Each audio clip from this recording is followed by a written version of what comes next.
There are amateurs and professionals, and by professional, I mean this is an ideal, okay, not as like a doctor or a lawyer, and your life can be divided in two parts, before and after turning pro. The professional understands delayed gratification, okay, and he arms himself with patience. He conserves his energy, prepares his mind for the long haul. Okay, it's a marathon, not a sprint. A professional seeks order. Okay, he eliminates chaos from his world in order to banish it from his mind. Now, obviously, there's always going to be a certain amount of chaos, but limit it. A professional demystifies. Okay, a pro understands that all creative endeavor is holy, but doesn't dwell on it. Okay, he knows that if he thinks too much about it, it'll paralyze him, and this is what an amateur does. Over-glorification and preoccupation with the mystery. It's like thinking about, oh, where does this art come from? What about the art? And they kind of get lost once again in that little mental world instead of doing something. A professional acts in the face of fear. Okay, the amateur believes that he must first overcome his fear, then he can do his work.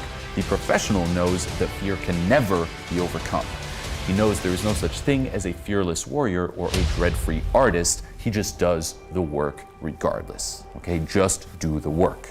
A professional accepts no excuses. Okay, he knows that if he caves in today on, say, skipping the work, no matter how plausible the pretext or rationalization, he'll be twice as likely to cave in tomorrow.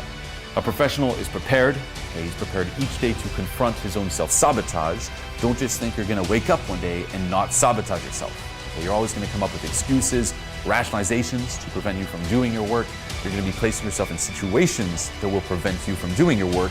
Resistance will always be there. Okay, it never sleeps. Be prepared.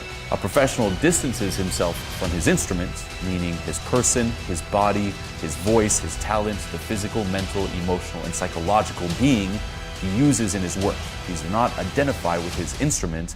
He identifies with his consciousness and his will. We make up our minds to view ourselves as pros, and we do it. Okay, as simple as that. Just start being a pro now.